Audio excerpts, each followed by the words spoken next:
L'argent avait disparu. Je ne l'avais pas égaré. Je ne m'étais pas trompé dans le compte. Il avait disparu. 300 000 $ soigneusement économisés, méticuleusement comptés, méthodiquement accumulés, disparus du jour au lendemain. Je fixais l'écran comme s'il allait s'auto-corriger, comme si j'avais cliqué sur le mauvais onglet, le mauvais compte. Mais les chiffres ne mentaient pas. Le relevé bancaire non plus. Il n'avait même pas essayé de le cacher. Il était simplement entré dans la banque 3 jours auparavant et avait vidé notre compte joint. Le compte que nous avions ouvert ensemble pour notre anniversaire de mariage. Celui que nous avions prévu d'utiliser pour l'acompte d'une maison. Ou pour un bébé, ou pour notre avenir. Je l'ai appelé. Calme, mécanique. Où est l'argent ? Il a hésité. Puis, avec l'audace creuse de quelqu'un qui pensait que je ne partirais pas, elle avait besoin d'aide. Ce n'était pas si important pour toi, n'est-ce pas ? Elle. Je ne connaissais même pas encore son nom, juste qu'il avait vidé ma vie dans la sienne sans ciller. Ce n'était pas de la rage que je ressentais, ni de la tristesse, pas même de la trahison. C'était de la lucidité. J'avais passé 6 ans à croire que nous construisions quelque chose, un foyer, un avenir. En fin de compte, je ne faisais que financer une répétition. Il pensait que je m'effondrerais. Mais certaines choses ne se brisent pas, elles s'affinent. Car il n'allait pas seulement me perdre, il allait perdre tout ce qu'il tenait pour acquis. Nous avions un projet, du moins c'est ce que je croyais. Je n'étais pas une jeune mariée romantique accrochée à Pinterest et aux contes de fées. J'étais pragmatique, nous l'étions tous les deux. Nous voulions une vie stable, nous voulions un avenir qui ne dépende pas de la chance. Alors nous l'avons construit, ensemble. Je travaillais à plein temps comme assistante dentaire et en freelance le week-end. Derek s'occupait des factures les plus importantes, mais je contrôlais chaque dollar, chaque coupon, chaque point de remise, chaque nuit blanche passée à ajuster les feuilles de calcul lorsque les coûts augmentaient. Lorsque nous avons ouvert ce compte d'épargne commun, nous avons conclu un accord. Quoi qu'il arrive, nous n'y toucherions pas sans l'accord de l'autre. C'était sacré. Du moins, c'est ce que je croyais. Mais sacré ne veut rien dire pour quelqu'un qui considère la loyauté comme une dépense professionnelle. Les signes étaient là, bien sûr. Des petits signes. Il a commencé à rentrer plus tard, à emporter son téléphone dans la salle de bain, à me dire « Tu t'inquiètes trop ?» quand je lui demandais pourquoi la facture de carte de crédit était encore plus élevée. Puis sont venues les démonstrations d'affection, des cadeaux qui ne correspondaient pas à notre budget, un week-end que je ne voulais pas, et que nous ne pouvions pas nous permettre. Mais le signal d'alarme est venu envelopper dans de l'eau de Cologne et de nouvelles chemises boutonnées. Derek avait toujours été du genre « tant que c'est propre ». Puis, tout à coup, il s'est mis à se soucier de son odeur, de son apparence, de qui le regardait. Au début, je m'en suis voulu. Peut-être que j'étais devenue trop ennuyeuse, trop fatiguée, trop concentrée sur l'avenir. Mais maintenant, je vois les choses différemment. Je n'étais pas ennuyeuse. J'étais cohérente. Je n'étais pas fatiguée. Je construisais quelque chose. Et il a pris tout cela pour de la faiblesse, ce qui a rendu la suite beaucoup plus facile. Car une fois que vous réalisez que quelqu'un ne vous considérait que comme un filet de sécurité, vous ne perdez pas de temps à attendre qu'il vous rattrape. On grimpe. Et puis on coupe la corde. Je fixais le curseur clignotant sur mon compte bancaire en ligne, le cœur battant à tout rompre. Le solde de notre compte joint était de 0,0 $. 300 000 $, parti. Cela n'avait aucun sens quelques minutes auparavant, mais l'horrible vérité était désormais évidente. Derek avait donné notre argent à une autre femme. Le choc m'a frappé comme une vague de froid, mais je me suis forcée à ravaler la colère qui montait en moi. Crier n'aurait fait que révéler mon jeu. J'ai fermé doucement l'ordinateur portable et pris une longue inspiration. Si Derek pensait que j'allais m'effondrer, il se trompait. Ce soir-là, j'ai suivi notre routine habituelle. Je l'ai accueilli avec un sourire doux, masquant la douleur qui me tordait les entrailles. « Salut chérie, comment s'est passée ta journée ?» lui ai-je demandé d'un ton neutre. Il m'a embrassé sur la joue, se vantant d'avoir décroché un nouveau client. J'ai hoché la tête, réussissant même à prendre un air fier, tandis que mon esprit était ailleurs. Était-ce le client qu'il m'avait volé? J'ai scruté son visage à la recherche d'une faille dans son apparence soignée. Rien. Toujours aussi charmant, totalement inconscient que je savais. Après le dîner, Derek s'est retiré dans son bureau pour un appel tardif avec un stagiaire.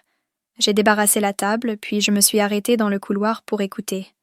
Sa voix m'est parvenue, chaleureuse, indulgente, trop familière. Ma poitrine s'est serrée. Mais je suis restée calme. Faire irruption aurait tout gâché.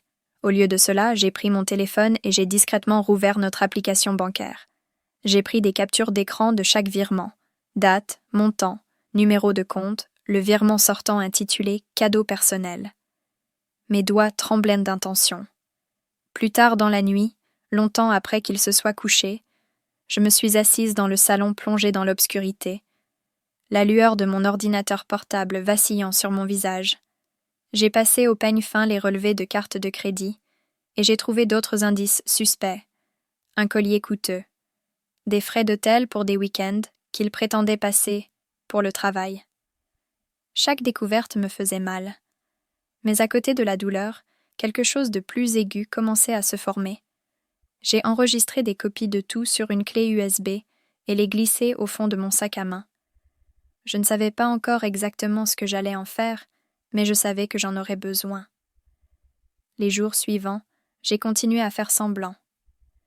Chaque matin, je rejoignais Derek pour prendre un café dans notre cuisine en marbre. Nous parlions de son séminaire professionnel, du temps, de ses clients. J'arrivais même à rire quand il se moquait de l'un d'entre eux. Pour lui, tout était normal. Mais à l'intérieur, je changeais. Chaque regard à travers la table du petit déjeuner, chaque contact de sa main, ajoutait de la tension à un fil tendu sous ma peau. Remarque-t-il le correcteur supplémentaire sous mes yeux, résultat de mes nuits blanches? Si c'est le cas, il s'en fiche. Derek est trop absorbé par lui-même pour remarquer le changement en moi. Un après-midi, alors qu'il est en réunion avec un client, je me faufile dans son bureau. Mon cœur bat à tout rompre lorsque j'ouvre le tiroir de son bureau. À l'intérieur, une carte de visite avec le nom d'une femme au dos et un reçu plié pour un virement bancaire, le même nom que celui que j'avais vu sur les relevés bancaires. J'ai pris des photos des deux. Avant de partir, j'ai jeté un coup d'œil au mur, où étaient affichées les distinctions et les citations motivantes de Derek. L'une d'elles disait « L'intégrité, c'est faire ce qui est juste, même quand personne ne regarde. » L'ironie amère m'a fait trembler les lèvres. J'ai appuyé ma main sur ma bouche pour réprimer un rire. Pas encore. Laissons-le se prélasser sous les projecteurs. Je tirerai le rideau bien assez tôt. Ce soir-là, nous avons assisté à un dîner de quartier, une réunion mensuelle avec nos riches voisins. Je portais les boucles d'oreilles en perles qu'il m'avait offertes pour notre dernier anniversaire. Jouant le rôle de l'épouse élégante et attentionnée, il a passé son bras autour de moi, souriant largement, tandis qu'il se vantait auprès de nos voisins d'un investissement personnel qui avait changé la vie de quelqu'un. Je savais exactement de qui il parlait. J'ai souri, hoché la tête et serré sa main affectueusement. Le mensonge avait un goût de cendre, mais j'ai gardé une expression douce. Mes ongles s'enfonçaient dans ma paume. Il n'a rien remarqué. Jour après jour, j'ai continué à rassembler des informations. J'ai organisé une rencontre discrète avec un conseiller financier, un ancien ami d'université. Je lui ai posé des questions hypothétiques. Que se passe-t-il lorsqu'un conjoint vide secrètement un compte joint? L'argent donné à quelqu'un d'autre peut-il être récupéré? Ses réponses étaient calmes, réfléchies et exactement ce dont j'avais besoin. Ce soir-là, j'ai vérifié une nouvelle fois le contenu de la clé USB dans mon sac à main. Toutes les preuves, ces empreintes digitales, étaient toujours là. Je suis restée un moment dans l'embrasure de la porte de notre chambre, le regardant dormir profondément sous notre couette. Il avait l'air paisible, comme un homme qui n'avait pas conscience des conséquences, comme quelqu'un qui croyait vraiment s'en être tiré. Je ne l'ai pas réveillé, je n'ai pas parlé, je l'ai simplement regardé. L'invitation nous est parvenue par l'intermédiaire d'un ami commun. Derek avait été sélectionné comme conférencier vedette au gala local des chefs d'entreprise. C'était le genre d'événement où tout le monde portait des smokings loués et faisait semblant de ne pas essayer de se surpasser les uns les autres. La liste des invités ressemblait à un bottin mondain de notre cercle social de banlieue. Des personnes influentes, des propriétaires de petites entreprises, des familles traditionnelles. Je n'avais pas l'intention d'y aller. Je ne voulais même pas voir Derek sur scène, prétendant être le genre d'homme qui croit à ses propres slogans. Mais j'ai vu le communiqué de presse. J'ai fixé le nom dans le communiqué de presse, le cœur serré. Kelsey Lambert. Le même nom que sur le virement bancaire que j'avais imprimé quelques semaines auparavant. J'ai sorti la photo du virement de mon sac à main, je l'ai vérifié, puis j'ai cherché son nom sur Internet, des photos d'elle, des publications Instagram, un blog intitulé Purpose Over Profit, le sens avant le profit. Elle était là, posant avec Derek devant un bâtiment en briques, tenant une paire de ciseaux géantes pour couper un ruban. La femme à qui il avait donné mon argent n'était pas juste une aventure, elle était désormais sa partenaire, dans tous les sens du terme. Derek ne serait pas seul à prendre la parole. Il allait être honoré pour avoir cofondé une pépinière de petites entreprises, avec Kelsey, la femme à qui il avait donné nos économies. Elle était présentée comme directrice de l'engagement communautaire, avec un texte élogieux sur la façon dont sa passion pour le mentorat avait inspiré Derek. Je l'ai lu 3 fois. C'était donc la nouvelle version de Derek. Kelsey n'était pas une aventure. Elle était sa muse, sa partenaire, le visage de son nouveau chapitre. Il ne s'était pas contenté de voler mon argent. Il l'avait utilisé pour lui construire une scène. C'est à ce moment-là que la trahison a pris une ampleur plus grande. Il ne s'agissait plus seulement d'un mariage. C'était du vol, une réécriture de l'histoire. Un homme qui prenait la vie que j'avais aidé à construire et la refaçonnait comme si je n'avais jamais existé. J'ai répondu oui à l'invitation. Le soir du gala, je suis arrivée seule, vêtue d'une simple robe noire, élégante, ajustée, impossible à manquer. La salle était tout en verre, en or et en égo. J'ai reconnu les voisins qui me souriaient par-dessus les clôtures et lors des collectes de fonds de l'association des parents d'élèves. Certains ont semblé surpris de me voir. 1 ou 2 ont souri nerveusement. Les chuchotements ont commencé dès que je suis entrée. Mon esprit s'est emballé d'anxiété alors que je sentais leur regard sur moi. Peu importe, un calme engourdissant m'a envahi. J'ai gardé la tête haute. La présentation a commencé au milieu du dîner.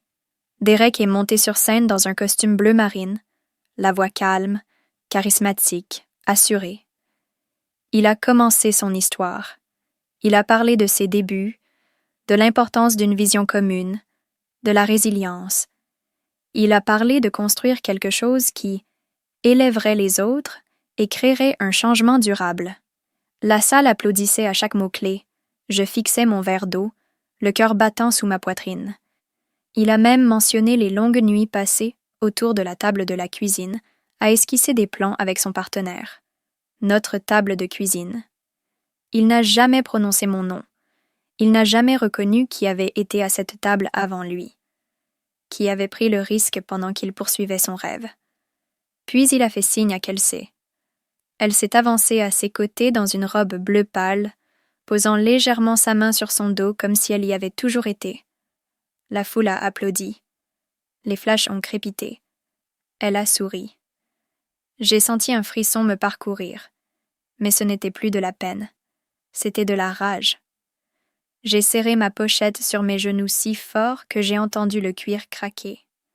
Mes ongles ont creusé des croissants de lune dans ma paume, qu'ils applaudissent, qu'ils sourient, puis vint le moment auquel je n'étais pas préparée. Un diaporama, des photos d'eux travaillant côte à côte dans leur incubateur. Posant devant un nouvel espace de bureau.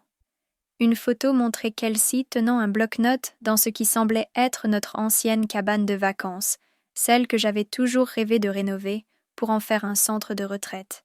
Et puis la dernière image, une maquette de leur nouveau site web. Le nom du programme, Climb Together, notre slogan, celui que Derek et moi avions écrit sur notre première enveloppe d'épargne lorsque nous avions commencé à constituer ce compte il y a des années. J'ai senti mon souffle se couper. Pendant un instant, j'ai eu la tête qui tournait, comme si j'allais vomir. J'ai fermé les yeux, juste une seconde, et j'ai refoulé mes émotions. Pas ici, pas maintenant. Les gens se sont tournés vers l'écran, ont hoché la tête avec admiration. Ils y croyaient. Applaudiraient-ils encore s'ils savaient que les fonds de démarrage avaient été volés? Trinquerait-on encore au mentorat s'ils voyaient le virement bancaire que je gardais plié dans mon sac à main? Une question tournait dans ma tête comme de la fumée. Le savait-il déjà? Je me suis levée. Pas pour parler, pas pour affronter les gens, juste pour partir. Les applaudissements, les toasts, les flashs des appareils photo alors que Derek enlaçait Kelsey comme si cela avait toujours été le cas. Tout mon être brûlait. Qu'ils saluent, qu'ils savourent les louanges pour une vision qu'ils n'ont pas méritée. Je les ai laissés terminer la soirée dans la gloire de leurs mensonges. Chaque regard suffisant, chaque sourire volé, chaque reflet de la montre de Derek lorsqu'il levait son verre de champagne. Je quittais le gala sans un mot. Pas de confrontation, pas de drame, juste une promesse. Il m'avait pris mes économies, mes projets, mon nom dans notre histoire. Mais j'allais lui prendre quelque chose qu'il ne pourrait jamais remplacer, sa réputation, son confort, et l'illusion qu'il avait un jour été un héros. Le lendemain du gala, les gros titres étaient élogieux. Un duo visionnaire lance un incubateur d'entreprise. Le projet passionné d'un couple prend de l'ampleur. Un couple. J'ai fermé le navigateur. Derek avait passé la soirée à se délecter des éloges dont il avait toujours rêvé. Kelsey était à ses côtés, rayonnante devant les caméras. Mais derrière l'éclairage parfait et les sourires de circonstance, je savais que les fondations étaient fissurées. Je n'allais pas les affronter publiquement. Pas encore. J'allais emprunter une voie à laquelle Derek ne s'attendait pas. Hier, j'avais envie de lui crier dessus. Aujourd'hui, je veux le battre à son propre jeu. Cet après-midi-là, j'ai appelé mon avocat. Il m'avait été recommandé par le conseiller financier que j'avais rencontré lors d'un déjeuner quelques semaines auparavant. Nous nous sommes rencontrés dans un petit bureau du centre-ville. Pas de plaque, pas de fioritures. Juste des yeux perçants et des documents encore plus perçants. Je lui ai exposé clairement la situation.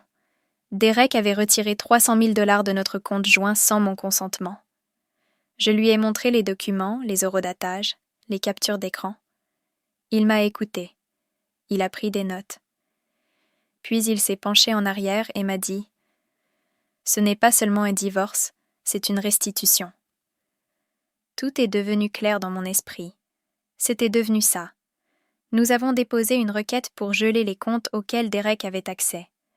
J'ai transféré les titres des biens dont j'avais la propriété exclusive. Ma voiture, le terrain au bord du lac dont j'avais hérité, tout. Pendant que Derek publiait des vidéos motivantes depuis son studio WeWork, je construisais un pare-feu autour de tout ce qu'il n'avait pas encore volé. Cette semaine-là, j'ai également ouvert un nouveau compte à mon nom uniquement. J'ai transféré mon salaire. J'ai redirigé toutes les factures. J'ai commandé une nouvelle carte de crédit. J'ai discrètement retiré mon nom de tout ce qui était partagé. Il n'a rien remarqué. Il était trop occupé à animer des webinaires avec Kelsey sur l'alignement des fondateurs. En milieu de semaine, j'ai reçu un appel de notre prêteur hypothécaire. Apparemment, Derek avait essayé de retirer des fonds propres de la maison sans m'en informer. Ils avaient besoin de ma signature. « Nous ne ferons pas cela », ai-je répondu. « Je comprends », a répondu rapidement l'agent, en baissant la voix. « Souhaitez-vous que nous signalions le compte ?»« Oui », ai-je répondu. « Je vous en prie. » Lorsque Derek est rentré à la maison ce soir-là, il était tendu. Il n'a pas dit pourquoi, mais je l'ai vu dans ses épaules, la raideur, la frustration refoulée. Il m'a embrassé sur la joue et a marmonné quelque chose à propos d'un retard bizarre avec la banque. J'ai répondu par un murmure, en essuyant 2 fois la même assiette. Aux yeux du monde extérieur, nous étions toujours intacts. Nous partagions toujours la même maison. Nous sourions toujours aux joggeurs du quartier lorsque nous arrosions la pelouse. Mais à l'intérieur, la maison semblait différente. J'ai commencé à garder un petit carnet dans mon sac à main où je notais des tâches, des contacts, des questions pour mon avocat. J'ai pris rendez-vous pour faire évaluer la maison en toute discrétion. J'ai pris rendez-vous avec un expert comptable judiciaire. Chaque jour, je levais un peu plus le voile sur la vie que Derek avait construite sur une loyauté empruntée. Et chaque nuit, je respirais un peu mieux.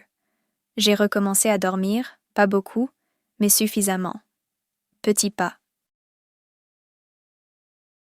Derek disait toujours que la réputation était tout. J'ai donc décidé de la détruire discrètement, de l'intérieur. J'ai commencé par les donateurs.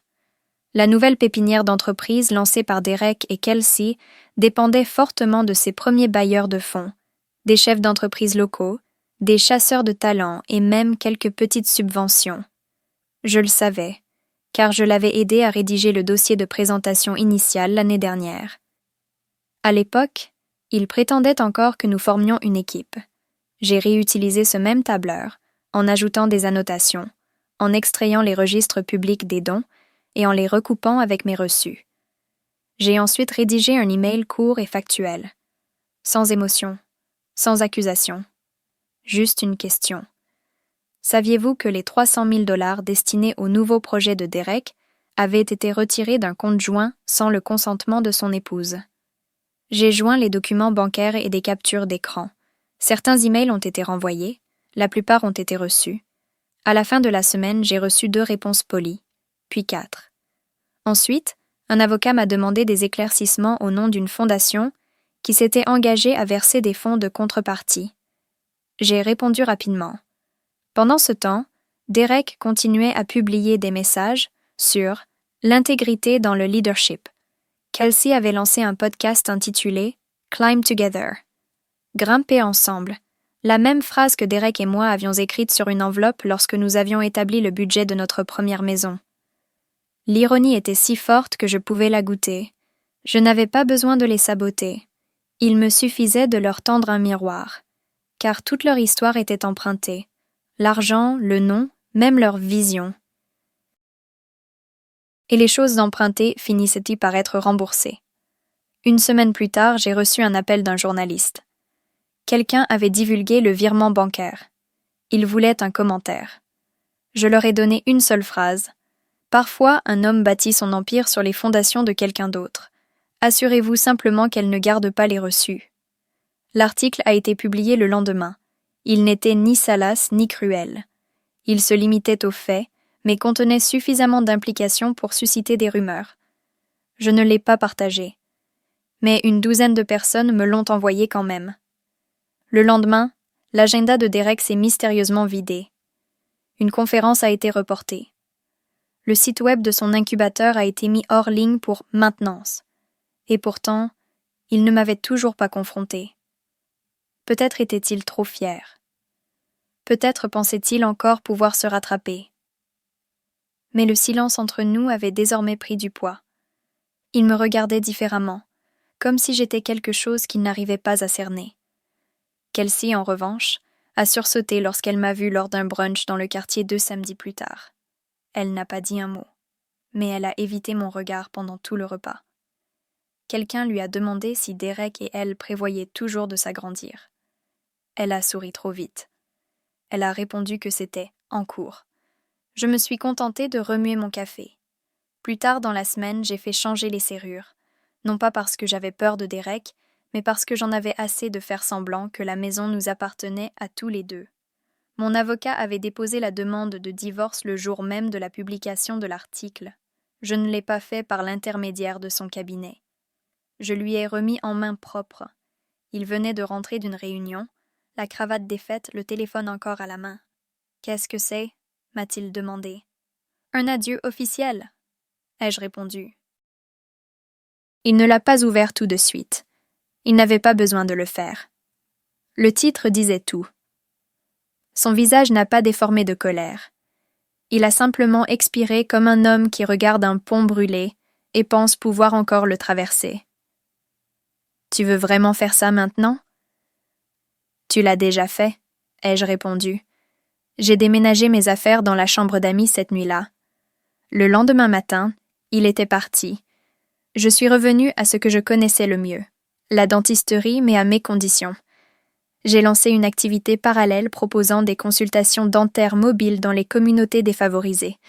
Un rêve que j'avais mis de côté pendant des années pour soutenir la vision de Derek. J'ai commencé modestement. 1 client, puis 3. Une clinique m'a proposé un contrat flexible. Le bouche à oreille a fonctionné. Mon agenda s'est rempli. Et tout à coup, je ne reconstruisais plus mon ancienne vie. J'en construisais une meilleure. Une vie dont il ne ferait plus jamais partie. Bonjour, ici Mélissa de Pinebrook Legal. Je vous rappelle au sujet de l'examen des actifs. J'avais manqué un appel un matin alors que je m'occupais d'un de mes clients. Un message vocal avait été laissé sur mon téléphone. J'ai mis le message en pause. Je ne connaissais pas de Mélissa. Je ne connaissais certainement pas Pinebrook Legal. J'ai rappelé avec mon téléphone professionnel. Une réceptionniste a répondu. Lorsque j'ai donné mon nom, il y a eu un bref silence. Puis, « Oh, je pensais que vous faisiez partie du couple. Derek et... Kelsey. » J'ai senti le sang me monter à la tête. « Non, je suis sa femme, pour l'instant. »« Oh » a-t-elle répété, changeant de ton. « Eh bien, lui et Madame Lambert ont demandé une consultation prénuptiale concernant leurs biens communs, notamment leur participation dans des entreprises et leurs biens immobiliers. Nous avons examiné leurs comptes historiques et... Votre nom est apparu. Évidemment. Parce que mon argent était partout. Je l'ai remercié et j'ai raccroché. Un contrat prénuptial? Ils avaient l'intention de se marier. Pas un jour. Bientôt. Je suis restée assise dans ma voiture garée pendant un long moment, agrippant le volant comme s'il pouvait me retenir. Je n'avais pas pleuré quand il avait vidé notre compte. Je n'avais pas pleuré quand il avait souri à côté d'elle sur scène. Mais l'idée qu'il se préparait à s'engager dans une nouvelle vie, alors que j'étais encore légalement son épouse, m'a transpercé le cœur. Il ne cherchait pas seulement à me remplacer. Il cherchait à m'effacer. Je me suis garée devant la pharmacie la plus proche et j'ai imprimé la transcription du message vocal sur la borne libre-service. Puis j'ai traversé la rue pour me rendre au cabinet de mon avocat. Elle n'a pas sourcillé en apprenant la nouvelle. Elle m'a simplement tendu un nouveau dossier. Nous allons tout saisir. S'il prévoit de se marier en utilisant les biens acquis pendant le mariage, c'est notre moyen de pression. J'ai acquiescé, m'efforçant de respirer calmement. Puis, elle s'est penchée vers moi et m'a demandé « Voulez-vous ajouter un expert comptable à notre équipe stratégique ?» J'ai croisé son regard. Oui. Il ne se contentait pas de se livrer à une tromperie. Il l'a documenté, dans des emails, des contrats prénuptiaux. Et cela signifiait que plus ils construisaient ensemble, plus il me devait, que Derek l'écrive dans son avenir. Il était toujours financé par le passé. Mon passé. Mon avocat m'envoya un dernier document, une réfutation de la part de Derek. Kelsey y affirmait que leur entreprise n'avait rien à voir avec les fonds matrimoniaux, qu'il s'agissait d'un nouveau départ construit de manière indépendante. S'ils étaient autorisés à diffuser cette histoire sans contrôle, je perdrais non seulement ma plainte, mais aussi ma crédibilité et la preuve que j'avais compté dans l'empire qu'ils avaient bâti sur mon dos. Je n'avais jamais prévu d'assister au séminaire en direct de Derek. Mais lorsque mon avocat m'a envoyé par email la liste complète des documents issus de l'assignation à comparaître, y compris la déclaration sous serment signée par Kelsey, qualifiant leur nouvelle entreprise de mon initiative d'investissement commun, j'ai compris une chose. Ils s'étaient déjà liés les uns aux autres. Publiquement. Financièrement. Légalement. Ce qui signifiait que je n'avais plus besoin de me cacher. Le séminaire se tenait dans un espace de coworking chic du centre-ville. Sols élégants, art abstrait, un éclairage tamisé suffisant pour donner à tout le monde l'air visionnaire. Je ne suis pas entrée en fanfare. Je me suis simplement glissée dans un siège latéral au 2e rang de l'espace de coworking que Derek avait loué en centre-ville. Il ne m'a pas vu. Pas au début. Derek faisait les 100 pas devant une modeste estrade, un micro accroché à son col, parlant à 30 entrepreneurs en herbe de intégrité, de vision et de leadership conscient. Kelsey était assise au premier rang, rayonnante, hochant fièrement la tête comme s'il prononçait le sermon sur la montagne. L'ironie de la situation me donnait des démangeaisons aux mains. Il passa à la diapositive suivante. Une ventilation des étapes de financement. Phase 1. Capital d'amorçage. C'est là que l'histoire commence vraiment, dit Derek, quand quelqu'un croit suffisamment en vous pour investir dans votre potentiel. Je levai la main. Il plissa les yeux, puis se figea. Oui? Demanda-t-il, le micro captant la légère fissure dans sa voix. Je me demandais, dis-je calmement, si vos participants savent que votre capital d'amorçage provient d'un compte d'épargne commun? Un compte que votre femme ne vous a jamais autorisé à vider? Un silence s'installa. L'atmosphère changea. Puis des murmures s'élevèrent. Kelsey se leva. Ce n'est pas approprié. Le vol non plus, rétorquai-je. Je me suis levé lentement, d'un pas assuré. J'ai sorti de mon sac un dossier en papier craft scellé et l'ai tendu à l'homme assis près de moi. Si vous envisagez d'investir avec Derek, vous devriez voir ça. Le participant a ouvert le dossier. À l'intérieur, une confirmation de retrait certifiée par un notaire, des captures d'écran du solde du compte commun avant et après le transfert, et la déclaration sous serment de Kelsey, reconnaissant avoir bénéficié d'un avantage financier. Derek sortit de derrière le podium, comme si la proximité physique pouvait lui redonner le contrôle. « Céline, je ne sais pas ce que vous pensez accomplir. Je ne suis pas ici pour discuter, dis-je. Je suis ici pour rétablir la vérité. » Mon avocat, Marcus, s'avança depuis le fond de la salle et me fit un signe de tête. Calme, présent, silencieux, mais indéniable. « Je ne porte pas plainte aujourd'hui. Je ne perturbe rien. » ai-je poursuivi. « Mais si c'est dans cette salle que vous vendez votre héritage, il mérite de savoir sur quoi il repose. » Je me suis tournée vers la foule. Ma voix est restée calme, mais mes mains étaient crispées le long de mon corps. Vous avez construit une histoire autour du partenariat, du mentorat et d'un objectif. Vous avez omis la partie où vous avez liquidé notre avenir pour acheter celui de quelqu'un d'autre. Et ensuite, vous avez menti à ce sujet. Les joues de Kelsey étaient rouges. Elle regardait l'affidavit que Derek lui avait promis être une simple formalité. Le visage de Kelsey était devenu pâle, ses yeux se tournant vers Derek comme si elle attendait une aide qui ne viendrait pas. Un participant, un investisseur en capital risque que Derek avait toujours admiré, un homme dont le nom le rendait nerveux avant les appels, feuilleta le dossier et secoua lentement la tête. Les participants fixaient l'écran. Ils me fixaient. Ils fixaient Derek, qui perdait rapidement de l'altitude. « Je ne suis pas ici pour te poursuivre en justice, Derek. Pas encore. Mais si quelqu'un ici pense que cet homme a construit quelque chose à partir de rien, vous devriez savoir avec quelles économies il a allumé la mèche. Je ne serai pas effacé pour rendre votre histoire plus belle. » Derek ouvrit la bouche, mais aucun mot ne sortit. Je me retournai. Bon séminaire. Je jetai un coup d'œil à Kelsey, puis à Derek. Puis je sortis sans un mot. Pas de cris, pas de larmes, juste des faits, et une salle remplie de témoins qui transmettraient cette histoire plus loin que je ne pourrais jamais le faire. Lorsque j'arrivai sur le trottoir, mon téléphone vibrait déjà. Un SMS de Marcus, ça a marché. Un message vocal d'un ancien client de Derek, et un message de Derek lui-même. Il faut qu'on parle. Je n'ai pas répondu. Parce que, pour une fois, ce n'était pas moi qui cherchais à tourner la page ou quoi que ce soit d'autre. C'était lui. Derek n'a pas tout perdu d'un coup.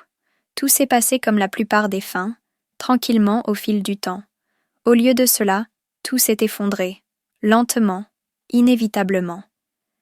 Il y a d'abord eu les annulations. 2 clients ont annulé leur contrat de consultation le lundi suivant son séminaire. Puis, il a reçu un email d'un programme de mentorat local lui annonçant que son discours n'était plus en phase avec leurs valeurs. Il a arrêté de publier pendant un certain temps. Les sourires calculés, les citations inspirantes, tout avait disparu. Puis, l'incubateur a perdu le renouvellement de sa subvention. La nouvelle s'est répandue, non pas parce que j'en ai reparlé, mais parce que d'autres l'ont fait. Des murmures dans les espaces de coworking, des messages privés entre donateurs. L'un des mentorés de Derek m'a envoyé un message d'une seule phrase. « Merci d'avoir pris la parole alors que personne d'autre ne pouvait le faire. » Je n'ai pas répondu. Je n'en avais pas besoin. Puis vint la presse. Un blog consacré aux petites entreprises a publié un article établissant un lien entre l'entreprise de Derek et un litige matrimonial. Rien de diffamatoire. Juste assez pour inciter les investisseurs à la prudence. Kelsey a publié une citation sur son compte. Parfois, la croissance nécessite un élagage. Une semaine plus tard, elle a supprimé la page de leur entreprise. Je n'ai pas célébré, mais j'ai mieux dormi. J'ai eu une nouvelle fois des nouvelles de Derek. Une lettre, écrite à la main, probablement une idée de son avocat. Il disait qu'il était désolé, que les choses s'étaient compliquées, qu'il n'avait jamais voulu me faire de mal. Il m'a demandé si nous pouvions parler. J'ai déchiré la lettre, que celui qui prônait la responsabilité la mette en pratique. Il suffit que cela résonne suffisamment fort pour que la personne l'entende lorsqu'elle est seule. Et je sais que Derek l'a entendu.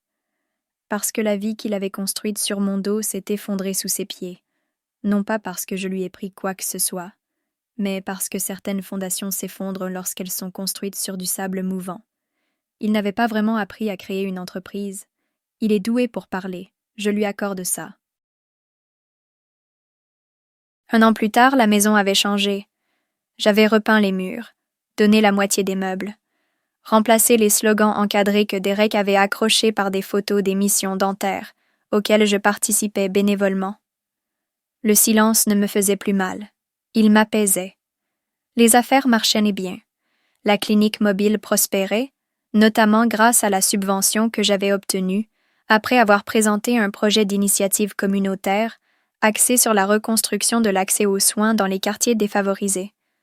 Les gens ont commencé à me connaître non plus comme la femme de Derek, mais comme Céline, la femme qui était venue, qui était restée et qui avait choisi de reconstruire. Certains matins, je recevais des emails de patients qui me disaient qu'un seul rendez-vous avait changé leur vision de leur santé. D'autres jours, j'entendais des femmes qui avaient lu l'article et qui me confiaient discrètement qu'elles aussi avaient décidé de recommencer à zéro. C'était ça, la vraie victoire.